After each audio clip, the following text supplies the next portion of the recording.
Hello नमस्कार प्यारे साथियों, मैं ओपन प्रताप स्वागत करता हूं आप सभी का आपका अपना YouTube channel result zone academy पर।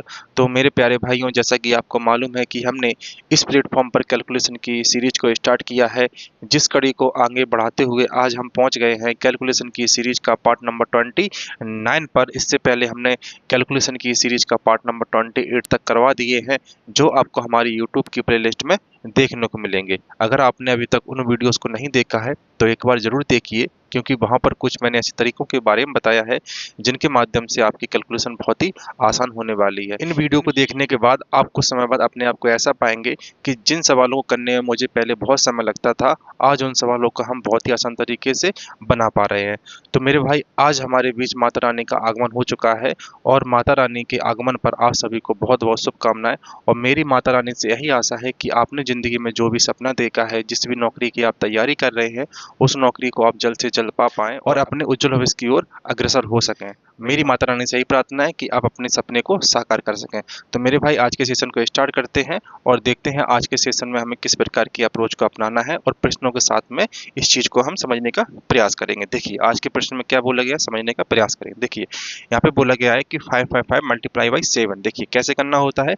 जब हमारे सामने कोई भी सेम संख्या आ जाती है, उसके बाद कोई भी संख्या, एक सिंगल संख्या हमें उसमें मल्टीप्लाई करना होता है, तो इसमें हमें कुछ नहीं करना होगा मेरे भाई, कुछ नहीं करना इसमें सिर्फ इतना देखना है कि 7 का मल्टीप्लाई करेंगे किसमें, 5 में, तो कितना आ जाएगा मेरे पास, 35 आ जाएगा। ठीक है। उसके बाद यहाँ पे 5 लिखा होगा, यहाँ 5 लिखा हुआ है, इसको यहाँ पे लिख देंगे। क्या यह आंसर सही है? नहीं, बिल्कुल भी यह आंसर गलत है, क्योंकि मैंने आपको एक चीज और समझाया था कि अगर आपके सामने कोई भी संख्या ऐसी आ जाती है 999, इसका मल्टीप्लाई मुझे करना होगा किस, 2 में, तो हम क्या करेंगे, इसका मल्टीप्लाई हम इसमें कर देंगे तो कितना हो जाएगा मेरे पास, 18। लेकिन बीच की संख्या रह जाती है तो इसको क्या करते हैं, हम बीच में लिख देते हैं। ठीक है। तो ऐसा तो आप कर सकते हैं 999 के साथ में, लेकिन जब आपके सामने ऐसी सेम संख्या आ जाती है तो उस समय आप कैसा करेंगे, ये चीज़ जानना भी बहुत आपके लिए बहुत आवश्यक हो जाता है। तो मेरे भाई, समझने का प्रयास करेंगे। ऐसे आपको क्या करना है, इस चीज़ को आपको बिल्कुल भी नहीं अपनाना है कि जो संख्या आपको दिखे वही संख्या आप लिख दो, ऐसा आपको बिल्कुल भी नहीं करना है। तो क्या करेंगे, यहाँ पे लिखा हुआ है 35, 7 35 होता है। दूसरा स्टेप क्या रहेगा हमारे पास, इन संख्या को हम ऐड करके लिखते हैं। क्या करते हैं, इन संख्या को हम ऐड करके लिखते हैं। 5 और 3, 5 और 3 कितना होता है, 8। तो यहाँ पे क्या लिखेंगे, 8 लिखेंगे। और कितनी बार लिखेंगे, जितनी बार संख्या यहाँ पे रह गई है, तो कितनी बार लिखेंगे, हम 2 बार यहाँ पे लिखने का प्रयास करेंगे। तो अब हमारा आंसर क्या निकल के आने वाला है, 3885 निकल के आने वाला है। ऐसा ही हम यहाँ पे करते थे। यहाँ पे क्या किया जाता था कि 9 का मल्टीप्लाई जब 2 में करेंगे तो 18 आएगा। अब इसको दोनों को जोड़िए, इन दोनों को जोड़िए, तो 8 और 1 कितना हो गया, 9। इसलिए हम यहाँ पे 9 लिखते थे।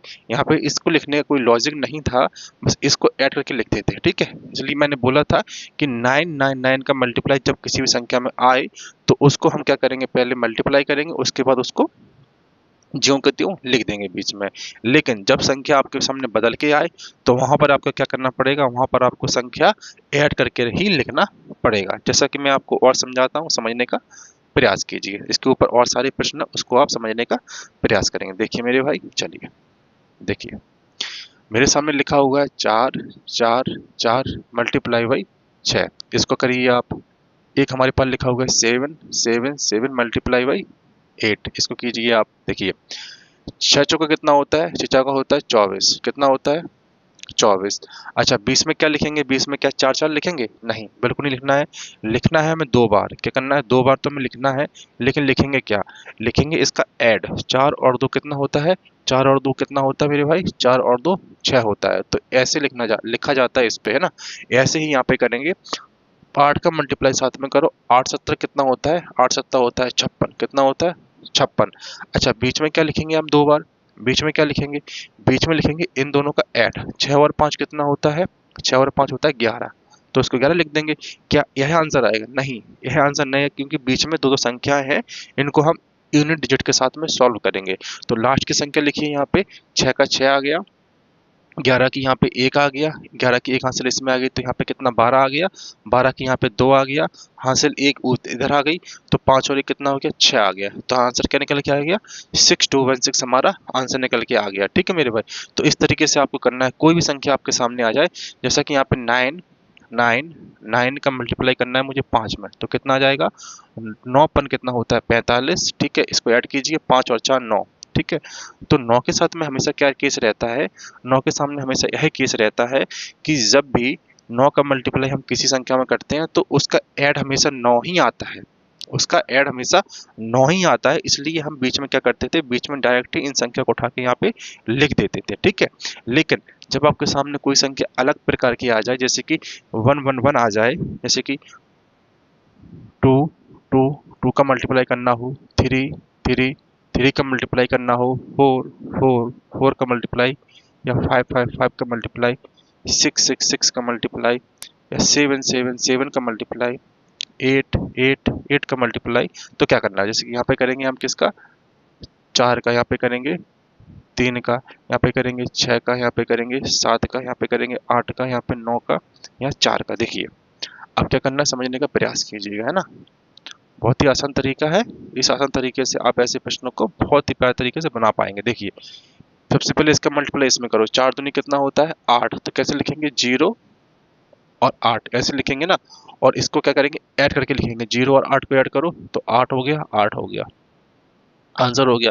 3 3 कितना होता है 9, कितना होता है 9, यहाँ पे क्या लिखेंगे, 2 बार इसको ऐड करो तो 9 9 ही आ गया, इसको ऐड कीजिए, चौके कितना होता है 24, ऐड कीजिए 4 और 2 6 6 आ गया, 7 पन 35 कितना आ गया 35, कितना करेंगे 5 लिखेंगे, नहीं 5 नहीं लिखेंगे, 5 और 3 कितना होता है 8 8 लिखेंगे, 8 छंग कितना होता है 48, ठीक है, कितना लिखेंगे 12 और 12, अब यहाँ पे क्या करेंगे हम 8 का 8, यहाँ पे यूनिट डिजिट पे 2 आ गया, 2 यहाँ लिख दो, एक इसमें ऐड हो गया 13 की 3, कैरी एक इसमें 5, तो कितना आ गया 5328 आ गया, यहाँ पे 963 कितना होता है 63, 6 3 कितना हो गया 6 3 9, 8 चौका 32 कितना हो गया 32, 3 और 2 कितना हो गया 5 5, तो देखिए यहाँ पे संख्या हमेशा चेंज हो रही है, 8 8 का करेंगे तो बीच में 5 5 आ रहा है, 7 7 करेंगे तो यहाँ पे 9 9 आ रहा है, कहने का मतलब यही है कि लास्ट में संख्या को ऐड करके लिखा जाता है, ठीक है। इस चीज को आप ध्यान में रखना,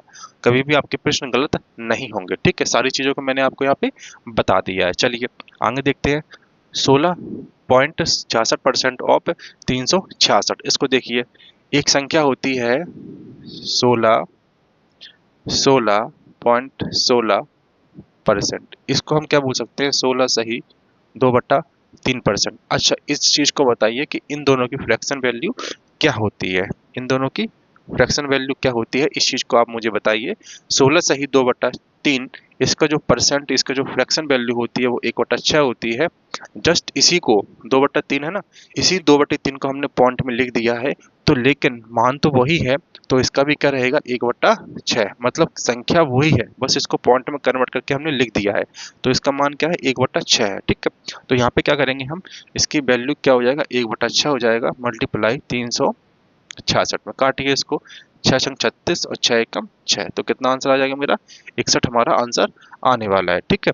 तो इस तरीके से करना, कोई भी प्रश्न आपके सामने आए तो इस तरीके से आपको वहाँ पे करना है। चलिए आगे देखते हैं, देखिए यहाँ पे लिखा हुआ है 88.88% ऑफ 540, देखिए एक चीज मैंने आपको बताई थी कि 11.11% का मान क्या होता है, 11 सही 1/9 का मान क्या होता है, इस चीजों को आपको याद रखना होगा।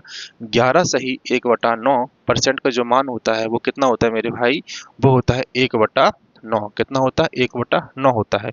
इसी 1/9 को हमने क्या किया, पॉइंट में कन्वर्ट करके यहाँ पे लिख दिया है, तो दोनों ही संख्या क्या है, दोनों ही संख्या सेम है, तो इसका भी क्या होगा, इसका भी 1/9 ही होगा, ठीक है। ये फ्रैक्शन वैल्यू है, ये वाली पॉइंट वैल्यू है, लेकिन क्या है 1/9 का मान है, ठीक है। तो यहाँ पे क्या कीजिएगा, ये देखिए यहाँ पे 11.11% है, इसका कितना गुना है, इसका कितना गुना है 88.88%, इसका कितना गुना है, इसका 8 गुना है, कितना गुना है 8 गुना है, तो इसको हम क्या लिख सकते हैं, इसको हम क्या लिख सकते हैं मेरे भाई 8/9, क्या लिख सकते हैं, इसको हम 8/9 लिख सकते हैं। और ऑफ का मतलब होता है मल्टीप्लाई, 40 करेंगे। और यहाँ पे कीजिए 9 अपना 45, 9 छक 54, यानी कितने बार जाएगा, 6 बार जाएगा। और 8 छक कितना होता है, 48, यानी आंसर क्या आने वाला है, 480 हमारा आंसर आने वाला है। ठीक है, तो इस चीज को आप बेहतर तरीके से समझ गए होंगे कि जब भी आपके सामने कोई भी सेम संख्या आए तो उस संख्या को लिखेंगे हम ऊपर, बाकी बटे में क्या करेंगे, डिनोमिनेटर में 9 को लिखते हैं। ठीक है, क्योंकि सेम संख्या का जो बेस है वो 11.11% से निकल के आ रहा है हमारे सामने। ठीक है, इस चीज को आप समझ गए होंगे। चलिए आगे देखते हैं। 27.27%, देखिए हमने एक संख्या बताई थी आपको 9.09%, ये किसके बराबर होती है, 9.09% किसके, 9 सही 1/11 जो परसेंट होता है वो क्या होता है, 1 किसके, 1/11 के बराबर होता है। ठीक है, इसी को जब हम क्या करेंगे, इसी को जब हम 3 से मल्टीप्लाई करेंगे तो हमारा क्या निकल के आने वाला है, 27.27% निकल के आने वाला है। ठीक है, तो यहाँ पे क्या निकल के आ गया कि 9 सही 1/11% को जो मान था वो कितना था, 1/11 था। इसी का ये 3 गुना है, तो हमारे पास क्या निकल के आ गई फ्रैक्शन, 3/11। हमारे पास क्या फ्रैक्शन निकल के आ गई, 3/11 निकल के आ गई है।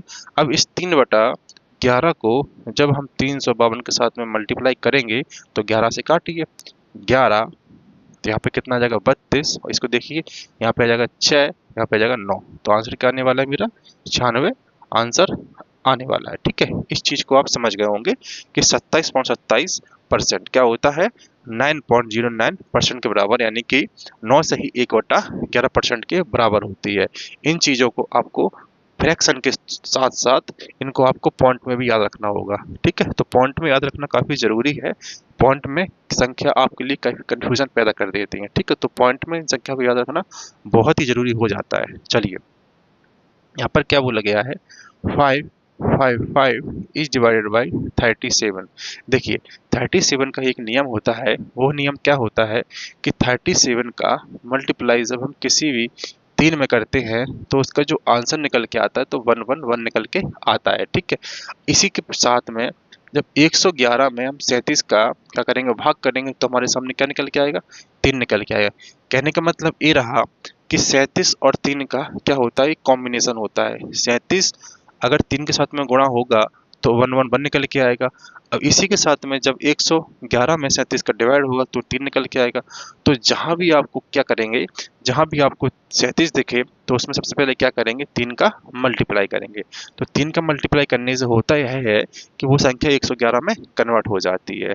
तो यहीं पर हम इस तरीके को अपनाएंगे। देखिए सबसे पहले यहाँ पे क्या दिखेंगे, ये जो 555 लिखा हुआ है इसको हम 111 में तोड़ेंगे। क्या करेंगे, 111 में तोड़ेंगे। इसको हम ऐसा लिख सकते हैं ना, इसको हम ऐसा लिख सकते हैं।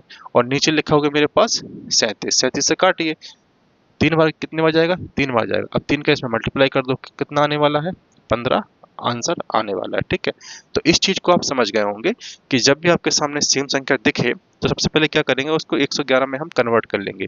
111 में कन्वर्ट करने के बाद होगा यह है कि प्रश्न करने की जो अप्रोच है वो काफी आसान हो जाएगी और आप इसको बहुत ही आसान तरीके से बना पाएंगे, है ना। चलिए यहाँ पे देखिए 999 लिखा होगा, नीचे लिखा होगा हमारे पास 37।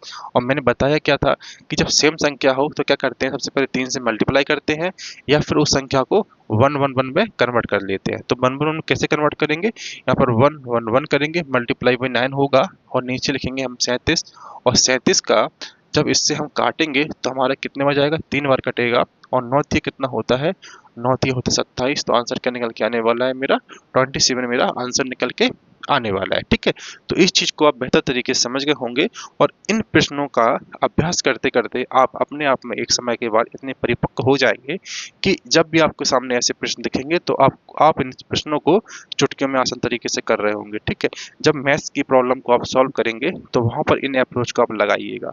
फिर देखिएगा कि जिन सवालों करने में आपको पहले बहुत ज्यादा समय लगता था, आप देखिएगा कि आज आपको उन सवालों करने में बिल्कुल भी ज्यादा समय नहीं लगेगा। यह इस कैलकुलेशन की ताकत है। इस कैलकुलेशन के दम पर बहुत बड़े बड़े सवालों को आप बहुत ही आसान तरीके से बना पाएंगे और चुटकियों में और सेकंडों में उन प्रश्नों को आप सॉल्व कर पाएंगे। ठीक है, तो कैलकुलेशन के साथ बिल्कुल भी जुड़ना ना भूलें और इन सवालों की अप्रोच को देखिए और समझिए कि हर एक प्रश्न में अप्रोच अलग अलग आपके सामने दी जाती है और अप्रोच के साथ में आप इस प्रश्न को कम समय में कैसे करेंगे यही इस वीडियो के माध्यम से आपको सिखाया जाता है। क्योंकि सवाल बहुत सारे हैं, अप्रोच बहुत सारी है, लेकिन आपको किस अप्रोच को किस प्रश्न में लगाना है, किस समय पर लगाना है, वह आपके लिए बेहद ही ज़रूरी होता है। क्योंकि मैंने मल्टीप्लाई करने की आपको ट्रिक कुछ और भी बताई है और वहाँ पर कुछ अदर नंबर्स भी आते हैं, उनकी मल्टीप्लाई करने की ट्रिक मैंने कुछ आपको वहाँ भी बताई है। तो कहने का मतलब ये है, जब आपको जैसा दिखे उस समय पर आपको वैसी अप्रोच को लगाना है,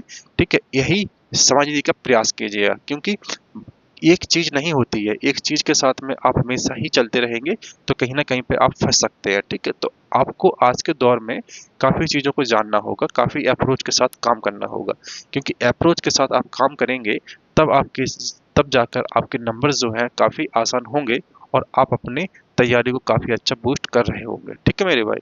तो अप्रोच को आप समझिए कि किस समय, किस प्रश्न पर हमें किस अप्रोच को लगाना है, ठीक है? चलिए आइए समझते हैं यहाँ पे क्या बोला गया है। सेम वही प्रश्न है, 333 डिवाइडेड बाई 37। तो देखिए यहाँ पे क्या करेंगे, वन वन में कन्वर्ट कर लेंगे, यहाँ पे 3 आ जाएगा और नीचे 37। इसको काटिएगा, कितनी बार कटेगा, 3 बार कटेगा। 3 का मल्टीप्लाई 3 में कीजिए तो कितना आएगा, 9, ठीक है। तो हमारा आंसर डायरेक्टली क्या आने वाला है, हमारा डायरेक्टली आंसर 9 आने वाला है, ठीक है। चलिए, तो इस चीज़ को आप बेहतर समझ गए होंगे कि कैसे हमें करना है, कैसे नहीं करना है। जब भी आपके सामने सेम संख्या दिखे और 37 का डिवाइड करना हो तो आप इसको बेहतर तरीके से कर लेंगे। चलिए, अब इसका मुझे डिफरेंस निकालना है। तो मेरे भाई आप डिफरेंस कैसे निकालेंगे, 7 में से 3 गया, 4, 11, 9, इस तरीके से निकालेंगे। लेकिन ऐसे नहीं करना है, आप बहुत ही आसान अप्रोच के साथ में करना है इसको, है ना। और कुछ भी सोचने की आपको बिल्कुल भी आवश्यकता नहीं है। देखिए क्या करेंगे, 493 है ना, तो इसको क्या करेंगे, हम 500 के आसपास लेके जाएंगे। किसके आसपास, 500 के आसपास लेके जाएंगे। अब देखिए 493 से 500 कितना ज़्यादा है, कितना ज़्यादा है, 7 ज़्यादा है। अब देखिए 500 से 917 कितना ज़्यादा है, 417 ज़्यादा है। अब इसी 417 में 7 को आप ऐड कर दो तो कितना आ जाएगा, 424। कितना आने वाला है मेरे भाई, 424। तो इसका जो डिफरेंस निकल के आएगा वो कितना आएगा, 424 इसका डिफरेंस निकल के आने वाला है। तो आपने कितने आसान तरीके से बता दिया। आप अगर उसको देखेंगे भी नहीं तो डायरेक्टली आप यहाँ से कर सकते हैं कि 417 में 7 7 यहाँ पे आ गया 417 और इसको तुरंत ऐड करो, 424 आ गया मेरा डिफरेंस। तो इस तरीके से करना होता है, इस तरीके की आपको अप्रोच आनी चाहिए, ठीक है। तो ऐसी अप्रोच के साथ में आप किन्हीं भी प्रश्नों को बहुत ही प्यारी तरीके से बना पाएंगे। देखिए यहाँ पर क्या बोला गया है, यहाँ पे लाएंगे 700 के आसपास। यहाँ पे देख कितने का अंतर है, कितने का अंतर है मेरे भाई, 85 का अंतर। अब यहाँ पे देखिए कितने का अंतर है, 400 का। तो अंतर कितना निकल के आ गया, ऑटोमेटिक आप आंसर दे सकते हैं, 485। कितना आंसर रहेगा, 485 हमारा आंसर रहने वाला है, ठीक है। चलिए, यह चीज़ आप बहुत बेहतर तरीके से समझ गए होंगे कि किसी भी संख्या को जब मुझे डिफरेंट निकालना है तो सबसे पहले क्या करना होगा, उस संख्या को हमें आगे लिख के मतलब 100 पर लेके जाना होगा और उसके बाद देखेंगे कि वह संख्या 100 से कितना कम है, ठीक है। चलिए, वो चीज़ देखने के बाद यहाँ पर आप कंपेयर करेंगे कि कितनी यहाँ पे संख्या ज़्यादा है या कम है, ठीक है। उसके साथ में जो संख्या आएगी उसको हम क्या करेंगे, उसको हम ऐड कर देंगे तो हमारा डिफरेंस निकल के हमारे सामने आ जाएगा। और इन चीज़ों को करने में आपको बिल्कुल भी रफ का इस्तेमाल नहीं करना है, रफ पेन का बिल्कुल भी इस्तेमाल नहीं करना है। इन चीज़ों को आप क्या करेंगे, आप मन ही मन में, दिमाग में आप इसको सॉल्व कर सकते हैं, आसान तरीके से कर सकते हैं। देखिए 1100 में से 615 गया तो कितना बचेगा, 785, 85 हो गया, 485 हो गया, आंसर 485 आ गया। तो इस तरीके से आपको टैकल करने हैं सवालों को और देखना है कि हम इन सवालों को बेस्ट तरीके से कैसे कर सकते हैं ना। चलिए आगे देखिए, यहाँ पे क्या बोला गया, देखिए यहाँ पे क्या होगा, 700, यहाँ पे कितना 42, यहाँ पे कितना 282 और 42 को इसमें ऐड कर दो, 4, 12, 3 कितना आ गया मेरे भाई, 324 हमारा आंसर निकल के आ गया, ठीक है। तो डायरेक्टली भी आप कर सकते हैं, कोई समस्या वाली इसमें बात नहीं है, ठीक है मेरे भाई। चलिए इस तरीके के आपको इसमें प्रश्न करने हैं ना। चलिए देखिए, अच्छा समय हो गया मेरे भाई।